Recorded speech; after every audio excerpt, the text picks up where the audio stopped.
Okey, Assalamualaikum. Alhamdulillah, syukur rumah customer kita sudah siap.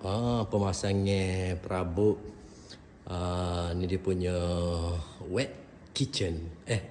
Dry kitchen. Kita pasang almari, island table. Ni kabinet. Okey, kita pergi pula di wet kitchen dia. Ni wet kitchen. Dapur basah dia. Island table ada.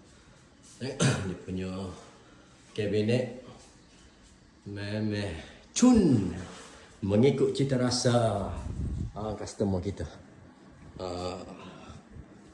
Okey, kita pergi pula wardrobe dalam bilik utama. Ni tempat simpan pakaian. Memang luar biasa. Ni bilik utama. Luas mata memandang, geng. Okey. Ada lagi 3 bilik atas kita masuk kabinet tapi tak payahlah tu. Tengok ni dia punya baru siap ini kabinet television. Okey. Ni kita punya orang kuat kali ni. Ni Ozek Prabu. Ozek Prabu malu ni.